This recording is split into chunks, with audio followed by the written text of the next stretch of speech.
Halo Sobat JDIH, berikut adalah video tutorial penggunaan fitur-fitur pada laman JDIH KPU. Semoga video ini bisa bermanfaat, terutama khususnya untuk para operator laman JDIH KPU. Pertama adalah menu dashboard. Pada menu ini, operator dapat melihat statistik produk hukum yang sudah diupload, seperti keputusan KPU provinsi, kabupaten atau kota, putusan pengadilan, monografi, dan perjanjian kerjasama. Kemudian, masuk ke menu profil instansi. Pada menu profil instansi, berisi identitas instansi seperti email, telepon, dan alamat kantor. Untuk kolom alamat URL sosial media, seperti Facebook, Twitter, Instagram, YouTube, dan TikTok, pastikan adalah URL yang aktif, karena URL tersebut akan tampil pada laman JDIH. Setelah semua kolom sudah terisi dan benar, klik simpan. Masuk ke menu koleksi.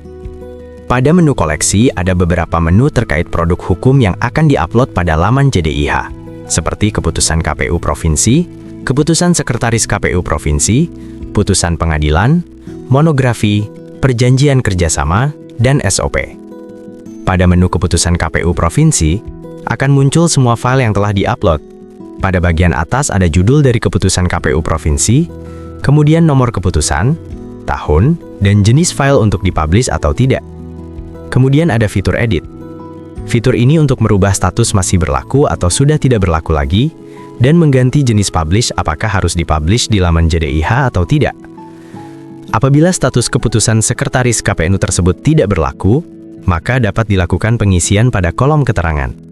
Apakah keputusan tersebut dicabut, dirubah oleh keputusan sekretaris terbaru, yang disertai dengan keterangan nomor keputusan. Jangan lupa juga pada keputusan terbaru, di kolom keterangan diisi mencabut keputusan sekretaris nomor dan tahunnya disebutkan. Kemudian, pada kolom judul diisi judul keputusan, tahun diterbitkannya, nomor keputusan, tanggal penetapan, penandatanganan dan tempat penetapan, dapat dilihat pada bagian akhir isi keputusan. Author isi hukum, bidang isi tata negara, singkatan atau bentuk keputusan isi KPT, kemudian pada subjek isi tentang dari keputusan tersebut, bahasa isi bahasa Indonesia, pengarang Komisi Pemilihan Umum Provinsi Kalimantan Tengah. Pada pilihan abstrak dan file, upload file yang diminta dengan diberikan rename sebagai berikut. Untuk abstrak, tahun plus ABS KPT plus nomor keputusan 3 digit.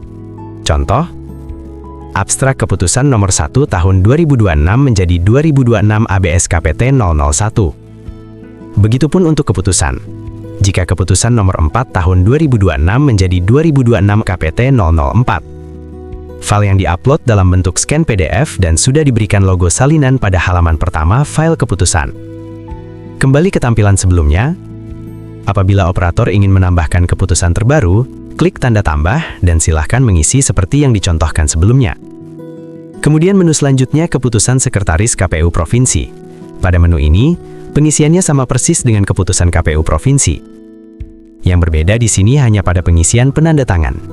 Jika pada keputusan KPU Provinsi diisi nama Ketua KPU Provinsi, maka pada keputusan Sekretaris KPU Provinsi yang diisi adalah nama Sekretaris KPU Provinsi.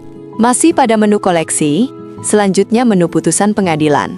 Pada tampilan awal putusan akan terlihat judul putusan, nomor, tahun, dan kategori. Pada bagian samping ada menu untuk edit dan menghapus. Mari kita masuk ke menu edit. Pada judul putusan, isi putusan terkait kasus apa yang akan diisi. Kemudian pada nomor perkara, masukkan nomor perkara pada putusan. TEU, badan atau pengarang, isi lembaga peradilan yang mengeluarkan putusan. Bisa dari pengadilan, Mahkamah Konstitusi, Mahkamah Agung, atau DKPP, lalu masukkan tanggal putusan. Masukkan kategori putusan, kemudian tempat peradilannya, untuk pengisian subjek atau pokok perkara, pemohon, amar, putusan dapat dilihat pada lembar salinan putusan untuk pengisiannya.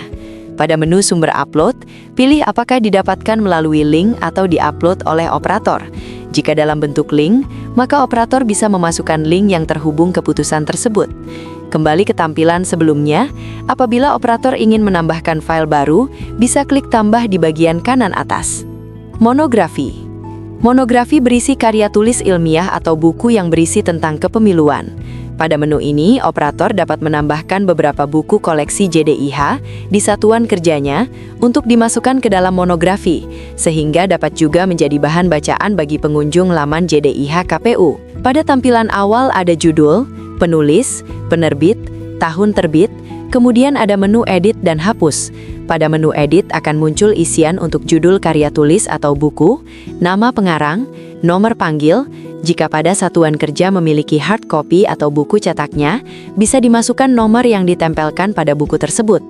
Nomor panggil adalah nomor yang biasa digunakan agar operator mudah melakukan tracking buku secara fisik, apakah buku tersebut tersedia atau sedang dipinjam. Kemudian untuk penerbit, tahun terbit, deskripsi fisik, ISBN, bahasa, nomor induk atau nomor inventaris sama dengan nomor panggil. Namun jika operator hanya memiliki soft file saja atau dalam bentuk e-book, maka cukup diberi tanda strip. Kemudian lokasi buku, kategori buku, kemudian klik simpan untuk menyimpan perubahan. Kembali kepada tampilan sebelumnya, apabila operator ingin menambahkan file baru, bisa klik logo tambah di kanan atas. Kemudian, menu perjanjian kerjasama. Pada menu perjanjian kerjasama, operator dapat memasukkan perjanjian kerjasama satuan kerjanya dengan lembaga pemerintah atau swasta yang sebelumnya perlu dilakukan permohonan izin publikasi ke pimpinan di satuan kerja. Apabila dirasa tidak perlu dipublikasi, pada menu publish nanti operator dapat memilih pilihan tidak. Pada menu edit yang perlu diisi hanya judul, nomor, tahun, dan tanggal, kemudian upload file scan PDF salinan perjanjian kerjasama tersebut. Klik simpan. Jika operator ingin menambahkan file baru, bisa klik logo tambah pada kanan atas. Masuk ke menu selanjutnya, yaitu SOP. Pada tampilan pertama akan muncul judul, nomor SOP, kemudian ada tanda publish iya atau tidak. Perlu diingat, tanda ini sama seperti semua file yang diupload, akan berpengaruh kepada publikasi file apakah akan ditampilkan atau tidak pada laman JDIH KPU. Lalu untuk tampilan pada edit ada judul, isi judul SOP, kemudian nomor, tanggal, dan upload salinan file scan PDF. Perlu diingat untuk penamaan file seperti putusan pengadilan, monografi, perjanjian kerjasama, dan SOP belum diatur secara spesifik pada keputusan KPU nomor 10-HK-04-08-2022 sehingga bisa diberikan nama sesuai dengan judul file dan mengganti spasi dengan tanda underscore. Contoh, salinan, underscore putusan, underscore 328, underscore PDT, underscore G, underscore 2025, underscore PN, underscore JKT, underscore PST. Kemudian ada menu admin setting, akan masuk ke akun pengguna. Fitur ini untuk mengetahui email yang masih aktif yang digunakan oleh satuan kerja KPU Kabupaten Kota se-Kalimantan Tengah. Terakhir ada menu CMS, yang di dalamnya pertama ada menu berita. Pada menu ini, operator dapat mengupload berita yang dipublikasikan di sosial media ke dalam sini. Untuk tampilan awalnya ada judul, tanggal publikasi, edit, dan hapus. Untuk menambahkan baru, operator bisa klik tambah di kanan atas. Pada judul, isi judul berita atau nama kegiatan, kategori pilih berita, pilih gambar konten berisi foto dokumentasi kegiatan, masukkan keterangan gambar, kemudian isi konten dengan isi berita. Boleh sama dengan isi berita yang dipublikasikan di sosial media. Tanggal publish atau tanggal kegiatan, pilih ya pada publish, klik simpan. Kemudian ada menu tim pembina dan tim teknis.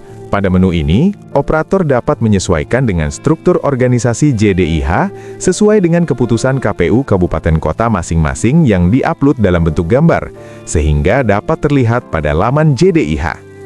Closing video.